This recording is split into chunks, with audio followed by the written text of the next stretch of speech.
नमस्कार दोस्तों। मनुष्य चाहे कितना भी प्रयास क्यों ना कर ले, कितना भी प्रयत्न क्यों ना कर ले, उसे अपने कर्मों का फल तो भोगना ही पड़ता है।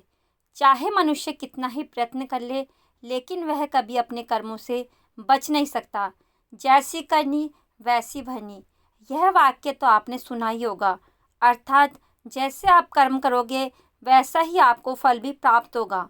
लेकिन मेरा एक प्रश्न है, क्या आप इस बात पर यकीन करते हैं कि जैसा आप कर्म करें वैसा ही आपको फल भी मिलेगा? अब आप में से अधिकतर लोगों के मन में यह प्रश्न जरूर उठ रहा होगा, क्योंकि इसमें पूछने वाली बात क्या है? यह तो सत्य ही है कि जैसे हम कर्म करेंगे वैसा ही हमें फल भी मिलेगा। लेकिन एक बार के लिए आंखें बंद करके अपने आप से यह प्रश्न कीजिए। देखिएगा कि आपको इस प्रश्न का उत्तर स्पष्टता से नहीं मिल पाएगा। कहीं ना कहीं आपके मन में एक संशय जरूर होगा कि क्या यह बात सच है या झूठ। दोस्तों, आज इस कहानी से हम समझेंगे कर्मों का खेल। आखिर अच्छे कर्मों का फल अच्छा और बुरे कर्मों का फल बुरा कैसे होता है। बहुत समय पहले की बात है। किसी गांव में एक बहुत ही ज्ञानी पंडित रहता था। एक दिन वह अपने बचपन के दोस्त से मिलने के लिए दूसरे गांव में जा रहा था। उसका वह दोस्त बचपन से ही गूंगा और एक पैर से अपाहिज था। उस पंडित के गांव से उसके दोस्त का घर काफ़ी दूर था। वहां जाने के लिए बीच में कई सारे छोटे छोटे गांव पड़ते थे। पंडित रास्ते में अपनी धुन में चला जा रहा था। चलते चलते उसकी मुलाकात एक व्यक्ति से होती है। रास्ते में उसे एक आदमी मिलता है जो ऐसा लगता था कि वह किसी का इंतजार कर रहा था, और वह पंडित के साथ चलने लगता है। उस आदमी को देखकर पंडित बहुत खुश हो जाता है। उसने सोचा, चलो अच्छा हुआ, साथ साथ चलने से उसका सफ़र आसानी से कट जाएगा। बात की शुरुआत करने के लिए उस पंडित ने उस व्यक्ति से उसका नाम पूछा, तो उसने अपना नाम धर्मराज बताया। पंडित को यह नाम कुछ अजीब सा लगता है, लेकिन उसने नाम के विषय में कुछ और पूछना उचित नहीं समझा। दोनों धीरे धीरे साथ में चल रहे थे। तभी रास्ते में एक गांव आता है। गांव का प्रवेश द्वार आते ही धर्मराज ने पंडित से कहा, तुम आगे चलो, मुझे इस गांव में एक काम है, मैं तुमसे आगे मिलता हूँ। पंडित ने कहा, ठीक है। वह आगे रास्ते में चल देता है। कुछ देर बाद उस गांव में खबर फैली कि एक व्यक्ति को सांड ने अपनी सींग में फंसाकर मार दिया है। जैसे ही सांड ने उस व्यक्ति को मारा, ठीक कुछ ही देर में धर्मराज पंडित के पास आ गया और फिर दोनों चलना शुरू कर देते हैं और चलते चलते एक दूसरे गांव के द्वार पर पहुंच जाते हैं। उस गांव के बाहर एक बड़ा और विशाल मंदिर बना हुआ था। वहां पर आराम करने की सुविधा काफ़ी बढ़िया लग रही थी। पंडित के दोस्त का घर अभी वहां से बहुत दूर था और रात भी होने वाली थी। तो पंडित ने धर्मराज से कहा, रात होने वाली है, पूरे दिन चलते चलते थक भी चुके हैं और भूख भी लग रही है, तो यहाँ पर भोजन करके यहीं पर हम विश्राम कर लेते हैं, फिर सुबह के समय आराम से आगे की यात्रा जारी करेंगे। धर्मराज ने कहा, ठीक है, मुझे इस गांव में किसी को कुछ ज़रूरी सामान देने जाना है, तुम भोजन करके आराम करो, मैं बाद में आकर भोजन कर लूँगा। इतना कहकर वह वहाँ से चला जाता है। लेकिन उसके जाने के कुछ समय बाद, कुछ ही देर बाद धुआं उठता हुआ दिखाई देता है और देखते ही देखते पूरे गांव में आग लग जाती है। पंडित ने हैरानी से सोचा कि ये धर्मराज जहाँ भी जाता है वहाँ कोई ना कोई अनहोनी जरूर हो जाती है, कुछ तो गड़बड़ है इस व्यक्ति में। लेकिन पंडित ने रात्रि में धर्मराज से कुछ भी पूछना उचित नहीं समझा और वे दोनों सो गए। सुबह होते ही दोनों ने फिर अपनी यात्रा शुरू कर दी। कुछ देर चलने के बाद रास्ते में फिर से एक गांव आता है। धर्मराज ने फिर पंडित से कहा, आप आगे चलिए, मुझे इस गांव में अपने मित्र से मिलने जाना है, मैं अपने दोस्त से मिलने के बाद आगे रास्ते में मिलूंगा। यह कहकर धर्मराज वहां से चला गया। लेकिन पंडित इस बार आगे नहीं गया, वही खड़ा होकर धर्मराज को देखता रहा कि वह कहाँ जा रहा है और क्या करता है। तभी थोड़ी देर बाद लोगों की आवाज़ सुनाई देने लगी कि एक व्यक्ति को सांप ने काट लिया है और उसकी मृत्यु हो गई है। ठीक उसी समय धर्मराज भी पंडित के पास पहुंच गया। लेकिन इस बार पंडित से रहा नहीं गया और उसने धर्मराज से पूछ लिया कि तुम जिस भी गांव में जाते हो वहां पर कुछ ना कुछ अनहोनी जरूर हो जाती है, क्या तुम मुझे बता सकते हो यह ऐसा क्यों हो रहा है? धर्मराज ने कहा, पंडित जी, आप तो मुझे बहुत ज्ञानी मालूम पड़े थे, इसलिए मैं आपके साथ चलने लगा था, क्योंकि ज्ञानियों का साथ बहुत अच्छा होता है, परंतु आप अभी तक समझ नहीं पाए कि मैं कौन हूँ। पंडित ने कहा, मैं समझ गया हूँ, लेकिन मुझे कुछ शंका है, अगर आप ही अपना उपयुक्त परिचय दे दे तो मेरे लिए आसानी होगी। तब धर्मराज ने जवाब दिया कि मैं यमदूत हूँ और यमराज की आज्ञा से उन लोगों के प्राण हरण करता हूँ जिनकी उम्र पूरी हो चुकी है। हालांकि पंडित को पहले से इस बात की आशंका थी, फिर भी धर्मराज के मुंह से ये बातें सुनकर वह घबरा गया। लेकिन वह हिम्मत करके पूछता है कि अगर तुम सच में यमदूत हो तो मुझे बताओ, अगली मृत्यु किसकी है? धर्मराज ने जवाब दिया, अगली मृत्यु तुम्हारी उसी मित्र की है जिससे तुम मिलने जा रहे हो, और उसकी मृत्यु का कारण भी तुम ही बनोगे। यह बात सुनकर पंडित सहम गया और सोच में पड़ गया कि अगर सच में यह धर्मराज यमदूत हुआ तो उसकी बात भी सच होगी और उसके कारण मेरे बचपन के सबसे अच्छे मित्र की मृत्यु हो जाएगी। तो सबसे अच्छा तो यही होगा कि मैं अपने मित्र से मिलने ही ना जाऊं, कम से कम मैं उसकी मृत्यु का कारण तो नहीं बनूंगा। धर्मराज ने मुस्कुराते हुए कहा, तुम जो सोच रहे हो वह सब मुझे पता है, मगर तुम्हारे अपने मित्र से न मिलने से न जाने से नियति नहीं बदल जाएगी। तुम्हारे मित्र की मृत्यु तो निश्चित है और वह अगले कुछ ही पलों में घटित होने वाली है। यमदूत के मुंह से ऐसी बातें सुनकर पंडित को झटका लगा, क्योंकि यमदूत ने पंडित के मन की बातें पढ़ ली थी, जो कि एक सामान्य व्यक्ति के लिए संभव नहीं है।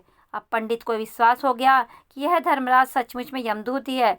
जब पंडित को यह पूर्ण विश्वास हो गया कि धर्मराज जी यमदूत है तो वह घबरा गया।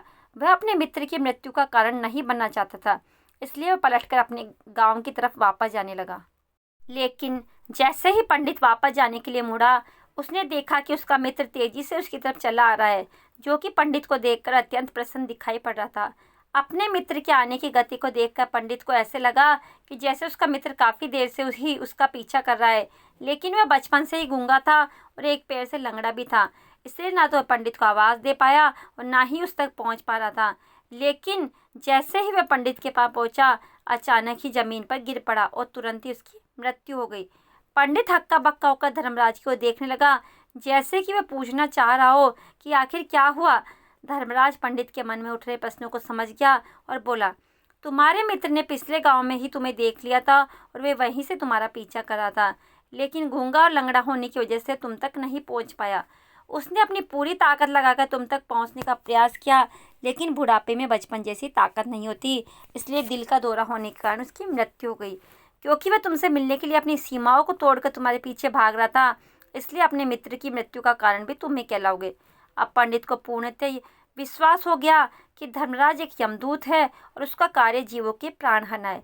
लेकिन एक पंडित ज्ञानी व्यक्ति था, वह यह भी जानता था कि मृत्यु पर किसी का वश नहीं है, सबको एक न एक दिन मरना ही है।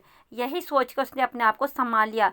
लेकिन अचानक ही पंडित के मन में अपनी मृत्यु के बारे में जानने की इच्छा हुई, इसलिए उसने धर्मराज से पूछा कि जब मृत्यु मेरे दोस्त की होनी थी तो तुम शुरू से ही मेरे साथ क्यों चल रहे थे? यह प्रश्न सुनकर धर्मराज जोर से हंसा और बोला, मैं तो हर पल हर क्षण सभी के साथ चलता हूँ, किंतु लोग पहचान नहीं पाते, क्योंकि लोगों के पास अपनी समस्याओं के अलावा किसी और व्यक्ति, वस्तु या घटना के बारे में सोचने समझने या उसे देखने का समय ही नहीं होता। पंडित ने कहा, तो क्या तुम ये बता सकते हो कि मेरी मृत्यु कब और कहाँ होगी, कैसे होगी? यमदूत ने कहा, हालांकि किसी भी सामान्य जीव के लिए अपनी मृत्यु के बारे में जानना ठीक नहीं है, क्योंकि कोई भी जीव हो यह जानकर वह अपनी मृत्यु के बारे में जानकर बहुत दुखी हो जाता है। हालांकि तुम ज्ञानी व्यक्ति मालूम पड़ते हो और तुमने जिस तरीके से अपने मित्र की मृत्यु को सहन कर लिया, उसे देखकर लगता है तुम अपनी मृत्यु के बारे में जानकर दुखी नहीं होगे। यमदूत ने कहा, तो सुनो, तुम्हारी मृत्यु आज से ठीक 6 महीने बाद आज ही के दिन किसी दूसरे राज्य में फांसी लगने से होगी, और सबसे हैरानी की बात तो यह होगी कि तुम स्वयं ही खुशी से उस फांसी को स्वीकार कर लोगे। ऐसा कहकर धर्मराज वहाँ से चला गया। क्योंकि अब धर्मराज के पास पंडित के साथ चलने का कोई कारण न था, इसके बाद पंडित ने अपने मित्र के शरीर का अंतिम संस्कार किया और यथाशक्ति उसके क्रियाक्रम करके अपने गांव वापस आ गया। लेकिन कोई व्यक्ति कितना भी ज्ञानी क्यों ना हो, अपनी मृत्यु के बारे में जानकर दुखी तो होता ही है और मृत्यु से बचने का कोई ना कोई उपाय भी खोजता है। तो पंडित ने भी वही किया। क्योंकि पंडित था, इसलिए उसकी पहचान उस राज्य के राजा तक थी। पंडित ने सोचा कि राजा के पास तो कई सारे ज्ञानी मंत्री हैं, वे मेरी मृत्यु से संबंधित समस्या का कोई ना कोई समाधान निकाल ही लेंगे। पंडित यही सब सोचता हुआ राज दरबार में पहुंच जाता है और राजा से सारी घटना के बारे में बताता है। राजा ने अपने मंत्रियों को सारी समस्या बताई और उनसे सलाह मांगी। अंत में सभी ने विचार विमर्श करके कहा, अगर पंडित की बात सही है तो उसकी मृत्यु भी 6 महीने बाद ही होगी, लेकिन मृत्यु तो तब होगी जब वह किसी दूसरे राज्य में जाएगा। यदि वह किसी दूसरे राज्य में जाए ही ना तो मृत्यु ही नहीं होगी। मंत्रियों की यह सलाह राजा को भी सही लगी। इसके बाद पंडित के रहने की सारी व्यवस्था महल में ही कर दी गई और राजा के आदेश के बिना उस पंडित से किसी को भी नहीं मिलने दिया जाता था।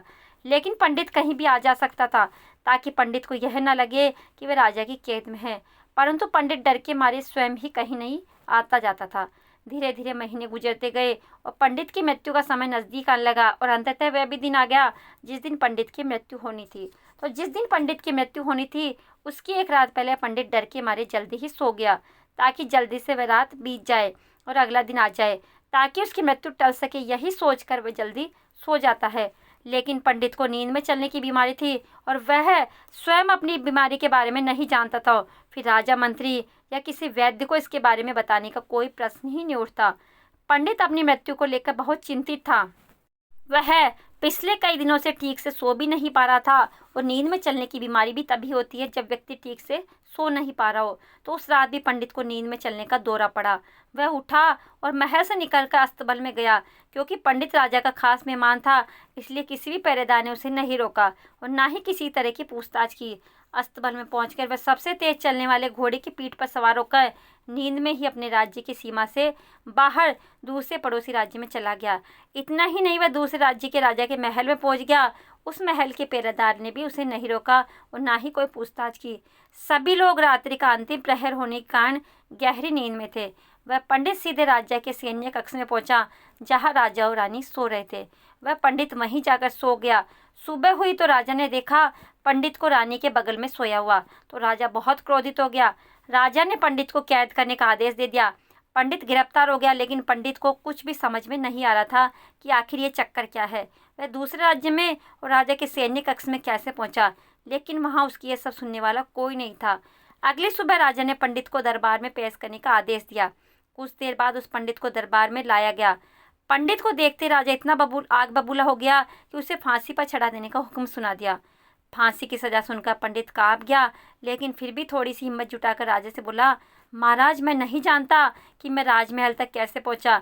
मैं यह भी नहीं जानता हूं कि आपके सैन्य कक्ष तक मैं कैसे आया और आपके महल के किसी पहरेदार या सैनिक ने मुझे क्यों नहीं रोका। लेकिन मैं इतना जरूर जानता हूं कि आज मेरी मृत्यु होनी थी और वह होनी भी जा रही है। राजा को यह बात थोड़ी अजीब लगी। उसने पंडित से पूछा, तुम्हें कैसे पता कि आज तुम्हारी मृत्यु होनी है? राजा के इस प्रश्न के जवाब में पंडित ने पिछले 6 महीने का सारा वाक्य राजा को सुना दिया और बोला, महाराज, इतना क्या, किसी भी सामान्य व्यक्ति में इतना साहस नहीं कि वह राजा के सैन्य कक्ष में राजा की उपस्थिति में रानी के साथ सो जाए। राजा को पंडित की बात में थोड़ा तर्क दिखाई पड़ा, परंतु उसने सोचा कि ये मृत्यु से बचने के लिए धर्मराज और उसके द्वारा अपनी मृत्यु की भविष्यवाणी की कहानी बना रहा है। इसलिए राजा ने पंडित से कहा, यदि तुम्हारी बात सत्य है और आज ये तुम्हारी मृत्यु का दिन है, जैसा कि यमदूत धर्मराज ने तुमसे कहा था, तो आज तुम्हारी मृत्यु का कारण मैं नहीं बनूंगा। लेकिन यदि तुम्हारी बात झूठी निकली तो निश्चित ही आज तुम्हारी मृत्यु का दिन होगा। क्योंकि जिस राज्य से पंडित आया था उस राज्य का राजा इस राजा का मित्र था। इसलिए राजा ने तुरंत अपने 2 सैनिकों को पड़ोसी राजा के पास भेजकर पंडित की बात की सत्यता का प्रमाण मांगा।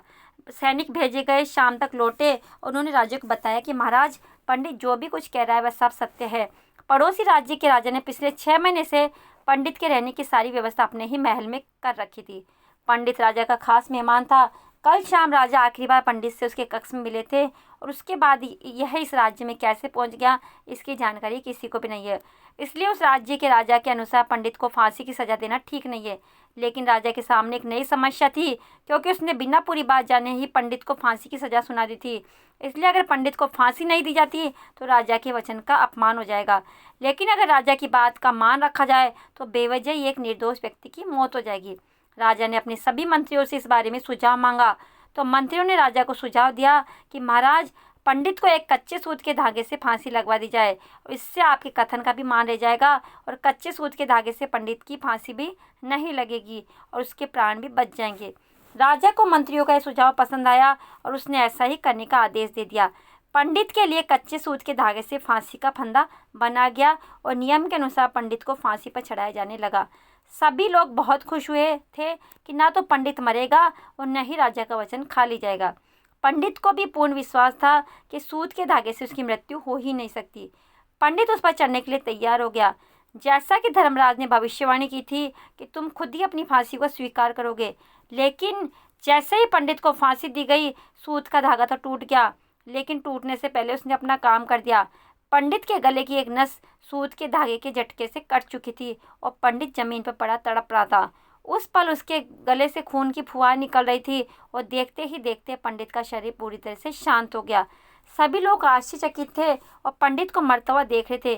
किसी को विश्वास नहीं हो रहा था कि कच्चे सूत के धागे से भी किसी इंसान की मृत्यु हो सकती है।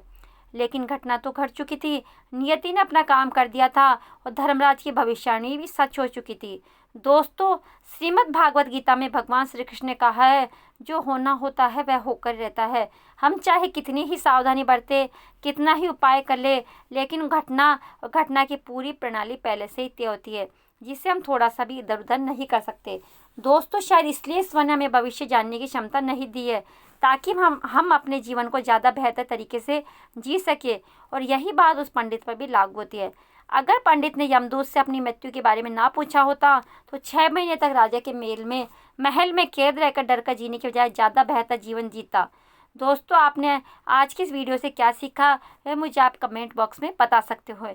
इसी के साथ में उम्मीद है कि आपको आज की वीडियो पसंद आई होगी। तो इस वीडियो को उस इंसान को शेयर करो जिससे ये कहानी सुनने की बहुत ज़रूरत आपको लगती है, और उसी के ठीक बाद चैनल को सब्सक्राइब ज़रूर करें। तो चलिए फिर मिलते हैं ऐसी एक और नई वीडियो के लिए, एक नए मैसेज के साथ। तब तक के लिए अपना ख्याल रखें। धन्यवाद। जय कृष्णा।